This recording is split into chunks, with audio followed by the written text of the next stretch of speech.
What advice would you give to women in their 30s about what life has to bring? Like, what would you say to a woman in her 30s? If you could talk to yourself as a woman in your 30s, what would you have told yourself? Well, it depends whether they're married or not married. Well, let's say they're not married. They're not married. Then I would say,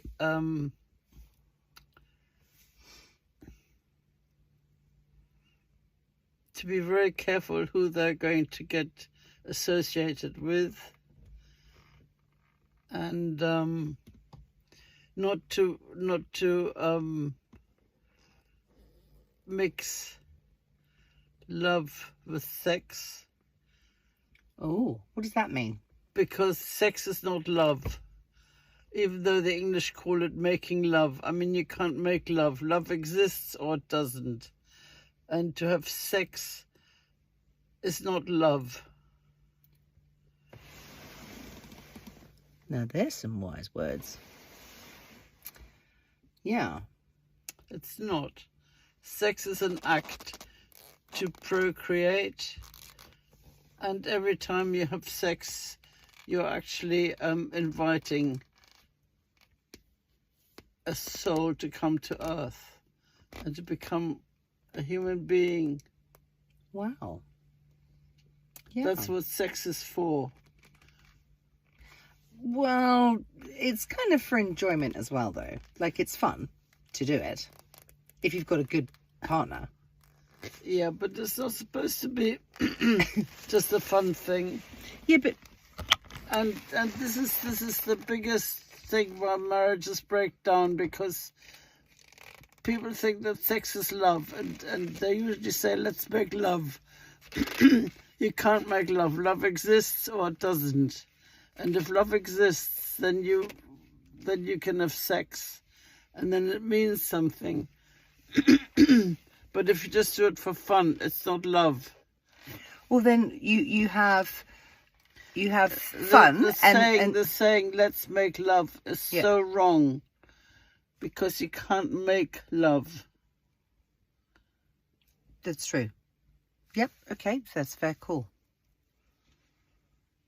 But sex is fun. Mm. But it's fun. Like, it's nice to have fun. Yes, but while you're falling in love. I've been seeing this trend on the Clock app, and I gotta tap in. So here's 3 pieces of advice for 30-year-olds from a 40-year-old. Well, technically 41. 1, choose yourself. Let me tell you something. As girls, we are taught to put everybody and their mama before us, and that becomes a really sick cycle of denying yourself, repressing yourself, and betraying yourself over time. I have a mentor who says, choosing yourself is choosing God. So choose God by choosing yourself. Now, family, church, and society did not make that easy for you, so I understand it's going to take some practical tools and tips to actually get that going. So here's number 2. Heal your codependency. When people hear codependency, they tend to think, oh, it's, you're super clingy or you get attached easily, or no. Codependency expresses itself in trying to control others. It expresses itself in trying to rescue others. It expresses itself in you jumping in when people didn't even ask for your help. And next thing you know, you help them. They're in a better position. You're worse off, and they don't even say thank you. So now you resent them for it, but they never asked you for help in the first place. Whose block am I on? And so it's important to understand, 1, what codependency is, and 2, to honor that we have all been conditioned to be codependent, whether it's family, church, society. They're the unholy trinity as far as I'm concerned. The third piece of advice is to decolonize your faith, your religion, your spirituality, your spiritual practices. Chances are, if you grew up in this country, especially if you're Black, you have some encounter with the Christian church. decolonize your Christianity, babes. The way that colonized Christianity has ransacked women's self-esteem, our sense of self-worth. The fact of the matter is, you are created in the image and likeness of God, and God rejoices over you with singing, and doesn't just rejoice over your servitude parts or your self-denial, but over your pleasure, over your body, all of your body. So yeah, beloved ones, those are my 3 pieces of advice. Above all else, love yourself. So trust me, there's plenty more where that came from. So if you want to hear more tips, more advice from a 41-year-old for 30-somethings, like and follow for more.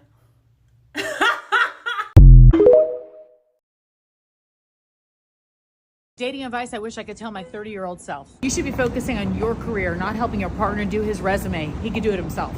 Emotional maturity should be very high on your qualities list for a potential partner.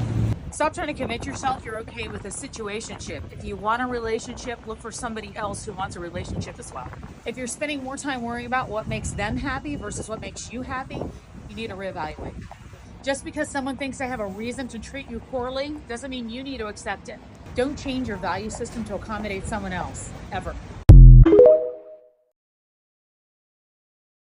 A woman who is over 30 and single and who wants to have a man, wants to have marriage, wants to have children, one of the things that you are going to have to learn how to do is to move out of the feeling of desperation.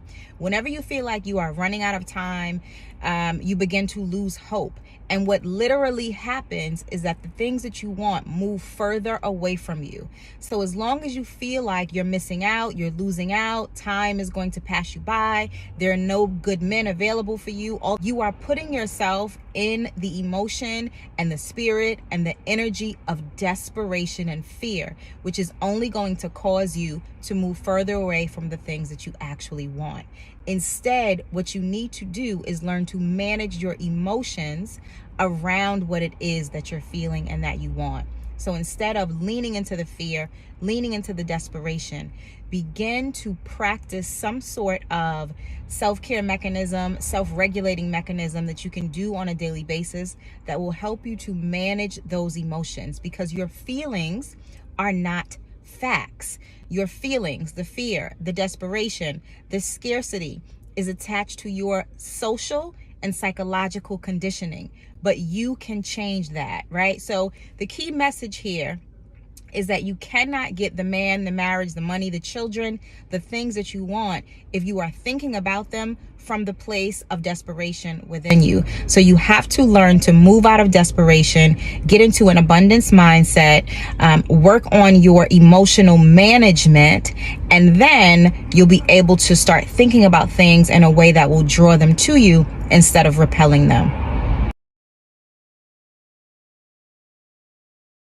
Because it's my 32nd birthday, I'm going to share 32 life lessons in under 3 minutes. This is part 1. Some of them are serious, some of them are silly, all of them are valuable. Let's go.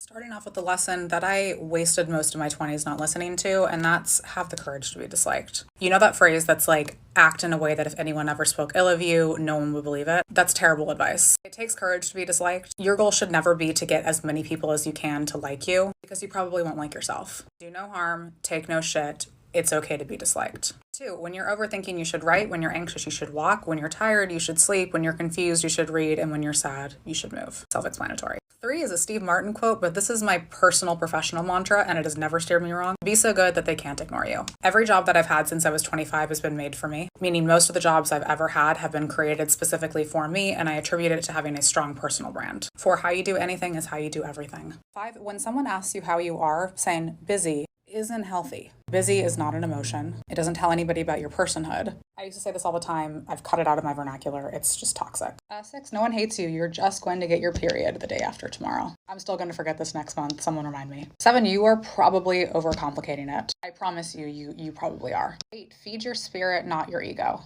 And that means that your mindset should always come from a place of abundance, not from a place of competition. If you're thinking I'm in competition with everybody and not that I'm in harmony with myself, you might need to work on that. 9, learning how to apologize is one of the most important yet underrated skills that you should know. And if If you have the word but in your apology, it's not an apology. This one might be controversial, but I think being humble is overrated, but humility is not. I don't see those words as synonymous with one another. There is an art to the professional brag and being confident about your achievements. And if you're too humble, you will lose that. Believing that you deserve special treatment and coming from a place of arrogance, that's not it. Always act with humility, but, don't be humble all the time. Like for part 2. If you want to elevate your life, do these things. Wake up earlier to get your day started. Instead of drinking to get drunk, maybe just drink to have a couple cocktails. Do things for yourself. Go get your nails and your toes done. Go get a facial. Do something that is going to make you feel good about yourself. Work out. Read your Bible, but also read books that are going to expand your mind. Save some money, but also spend a little bit of money. Keep your business to yourself. Don't tell anybody anything that's going on in your life unless it's really, really, really close people. Also, limit people's access to you. Reevaluate your friend circle. Go to networking events. Practice mindfulness at least once a day. And lastly, drink more water. Bye. Advice for your 30s. I've been seeing this go around for advice in your 20s, and I thought I would do my own 30s version. For the record, I'm 41. Number 1, and this is the most important one, you don't have to fit into societal norms. It's actually really hard to not fit into them. It's okay to be different and not even be married in your 30s. Like, it's okay. I think hobbies are so important. For me, it's creating content, and it could be whatever for you. When life keeps pushing you one way, listen to it. Your instincts are right. Don't question them. Stop trying to fit in. This I learned the hard way. Things that people make fun of you for are exactly the things that make you unique. You are going to lose friends. You may have lost some in your 20s. You're going to lose more in your 30s. Meet new friends. I continue to meet new friends all the time. I find people fascinating. I learn from them. It gives me new perspectives. Also, have friends of different ages. The younger ones keep you up with the trends, and the older ones give you wise advice most of the time. And the relationship that you know isn't good for you. Even if you're 39 years old and you've been with someone for a couple years and you thought things were going to go a certain way and they didn't, and the relationship, you are not happy. Things I stopped doing after 30. Let's go. I'm no longer helping you move. Do not ask me. I will help you unpack things. I am no longer helping anyone move, especially in exchange for pizza and beer. No. I'm no longer going to cheap out on the extras or splurging. I'm at the point right now where I will gladly play extra for luxury and comfort. This one is big for me. I no longer care if I'm included. Let me break this down. I'm at the point of my life right now where I'm realizing that if someone wanted to, they would. If they wanted to invite me, if they wanted to call, if they wanted to check up, if they wanted to know what's going on, they would. People find time for what it is they want to do.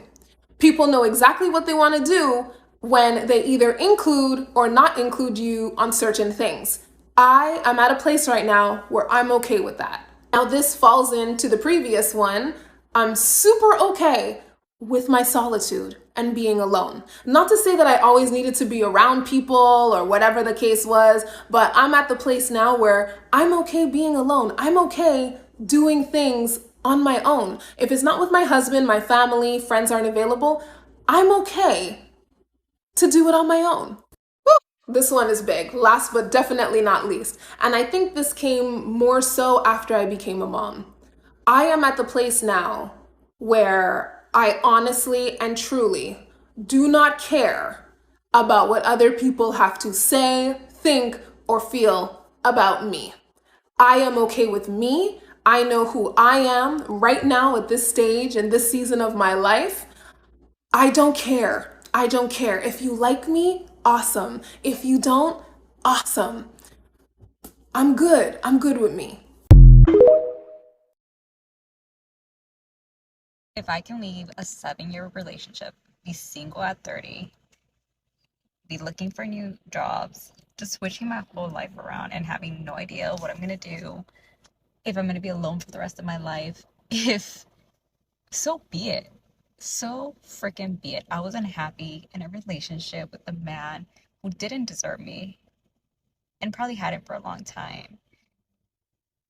And I am now going to be 31, the happiest I've been with a man that I don't have to ask for anything, but he's already anticipating and doing things for me.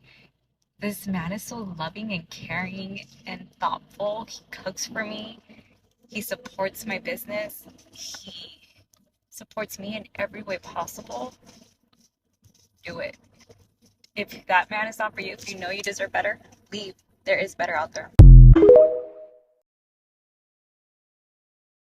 I need my algorithm to give me more people who are 30 and like just starting over. Hey girly, I'm 34. After 11 years of pursuing my dream career, I'm nowhere near where I want to be. I ended an 8-year relationship 4 months ago, so I'm learning what it means to date again for the first time since I was 25. Most of my friends are married, and a lot of them are having kids now. And I just started learning how to DJ. I traveled for 2 months after a really important family member died. Technically, I actually haven't been home in 6 months since my ex still lives in our apartment. I don't know if I should stay in the city where I live, New York, or move to the city where I've been staying for the last couple of months, Miami. Absolutely nothing makes sense, and I'm really sad a lot of the time. But I probably could write a whole memoir about just the last few months of my life, which means I've learned a lot, I've had a lot of fun, I've cried a lot of tears, and I wouldn't have it any other way.